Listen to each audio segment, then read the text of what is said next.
आपको सीधे ले चलेंगे हल्द्वानी, जहां पर प्रेस कॉन्फ्रेंस का आयोजन किया गया है। केंद्रीय बजट 2026-27 के संबंध में पीसी और मुख्यमंत्री पुष्कर सिंह धामी करते हुए नजर आ रहे हैं, संबोधन दे रहे हैं, सुनिए।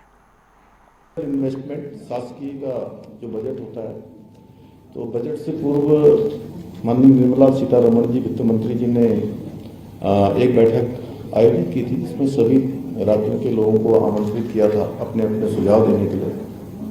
तो हमारे राज्य से हमने इस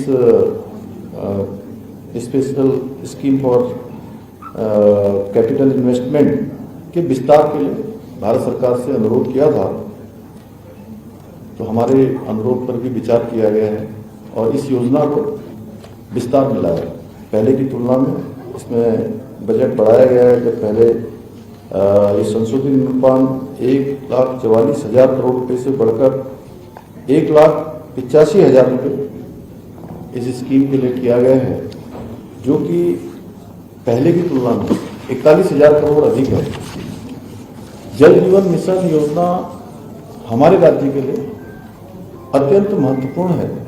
हर घर नल से जल पहुंचाने का जो भारत सरकार का अभियान चल रहा है, माननीय प्रधानमंत्री जी का ड्रीम प्रोजेक्ट है, उसके जो बचे हुए काम हैं उनको पूरा करने के लिए समय सीमा को बढ़ाया गया है। क्योंकि हमारे जैसे अनेक राज्यों में भौगोलिक परिस्थितियों के कारण से, स्थानीय चुनौतियों के कारण से वो काम जो तय समय सीमा थी उस तय समय सीमा पर नहीं हो पाए, तो उसको विस्तार दिया गया है। और इस बजट में इस योजना के अंतर्गत भी 67,670 करोड़ रुपए का इसमें प्रावधान किया गया है।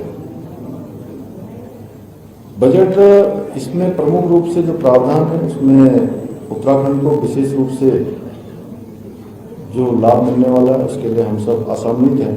जैसे कि इको टूरिज्म विकसित करने के लिए पर्वतीय टेल की घोषणा उत्तराखंड के लिए अत्यंत महत्वपूर्ण है। इससे हमारे ट्रैकिंग रूट्स बनेंगे, अनेक साहसिक जो पर्यटन है उस गतिविधियों को और गति मिलने वाली है। अनेक प्रकार की गतिविधियाँ इस वर्ष और पिछले वर्षों में आपने देखा होगा, जैसे कि राष्ट्रीय खेलों में हमारे यहीं टनकपुर के पास ही चूकाबूंग में राफ्टिंग की प्रतियोगिता आयोजित की गई थी। अभी एक्रो का कार्यक्रम टिहरी में संपन्न हुआ है। अभी 4-5 दिन पहले मैं भी उस कार्यक्रम में सम्मिलित हुआ था। बहुत सारी जगह पर अनेक प्रकार के कार्यक्रम हमारे साहसिक पर्यटन के क्षेत्र में होता है। उन सभी के लिए अत्यंत महत्वपूर्ण है। क्षेत्रीय हवाई संपर्क को बढ़ाने के लिए उड़ान योजना का जो संशोधित संस्करण है वो भी पेश किया गया है। उड़ान जैसी योजना हमारे राज्य के लिए बहुत महत्वपूर्ण है। आप देख रहे होंगे कि अनेक स्थानों के लिए आज हवाई सेवाएं हम पहले से भी चला रहे हैं और जो स्थान अभी छूटे हुए हैं उन स्थानों को भी इस हवाई संपर्क योजना से हम जोड़ रहे हैं। और इस बजट के हवाई संपर्क के उड़ान योजना को और संशोधित करने से निश्चित रूप से हमें इसका विशेष लाभ मिलने वाला है। इंडिया सेमीकंडक्टर मिशन 10 से देश की सेमीकंडक्टर क्षमताओं का विस्तार हुआ है।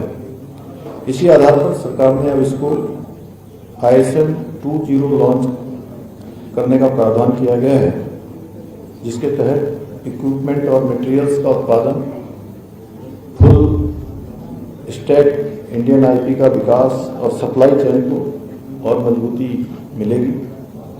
टियर 2 और टियर 3 शहरों पर विशेष रूप से ध्यान दिया जाएगा। उत्तराखंड के लिए भी ये घोषणा संभावनाओं से पूर्ण है, क्योंकि अनेक संभावनाएं इसके कारण से हमारे को भी जो है इसका लाभ मिलने वाला है। इससे हमारा जैसे हल्द्वानी शहर है, रुद्रपुर है, देहरादून, हरिद्वार, ऐसे शहरों को आर्थिक गतिविधियों के नए केंद्र बनने के अनेक अवसर मिलने वाले हैं। नेशनल इंस्टीट्यूट ऑफ हॉस्पिटलिटी की स्थापना और national council for hotel management and catering technology को अपग्रेड करके नए प्रशिक्षण और मानक तय करने की घोषणा भी उत्तराखंड की दृष्टि से महत्वपूर्ण है। लखपति दीदी प्रोग्राम की सफलता को आगे बढ़ाते हुए महिलाओं को क्रेडिट लिंक आजीविका से उद्यमिता की ओर बढ़ने में ये योजना बनाई है। रेलवे के क्षेत्र में ऐतिहासिक निवेश हुआ है। उत्तराखंड को 4,769 करोड़ का रिकॉर्ड रेल बजट आवंटन हुआ है। एक अलग से भी दे दोगे ना,